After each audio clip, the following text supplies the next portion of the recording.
দেশের সবচেয়ে বড় স্থলচর স্তন্যপায়ী প্রাণী হাতি। রাঙামাটির কাঁচালং ও কাপ্তাই বনাঞ্চলে হাতির আবাস। বনভূমি জুড়ে খাবার সংকট থাকায় হাতির দল প্রায় চলে আসে লোকালয়ে। এতে স্থানীয়দের হামলায় হাতি ও মানুষের সংঘাত বাড়ছে। রাঙামাটি, চট্টগ্রাম, কক্সবাজার, খাগড়াছড়ি ও শেরপুরে গেল 1 বছরে 22টি হাতি মারা গেছে।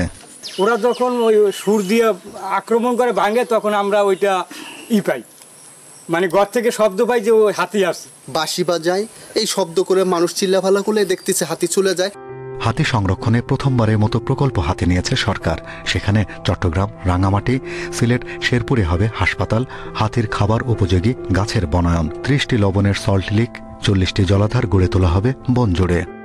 এই প্রকল্পটা 3 বছরের জন্য।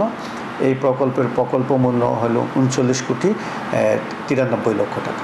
নিঃসন্দেহে ভালো ইনিশিয়েটিভ।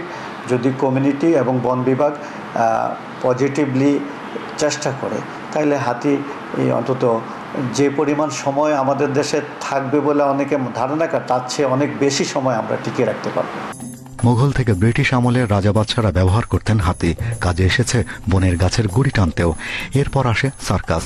এখন ব্যক্তি পর্যায়ে হাতি দিয়ে করা হচ্ছে চাঁদাবাজি। তাই পোষা হাতি বাঁচাতে একটি অভয়াশ্রম গড়ে তোলা হবে কক্সবাজারের চুনুতি বনে, যার আয়তন হবে 10 একর।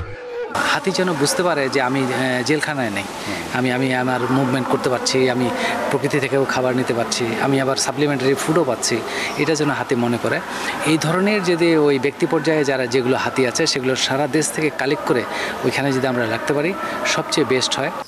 দেশে হাতি চিকিৎসা ও ব্যবস্থাপনায় অভিজ্ঞ জনবলের অভাব রয়েছে। তাই হাতি সংরক্ষণ প্রকল্পে দেশি বিদেশি অভিজ্ঞদের যুক্ত করার পরামর্শ গবেষকদের।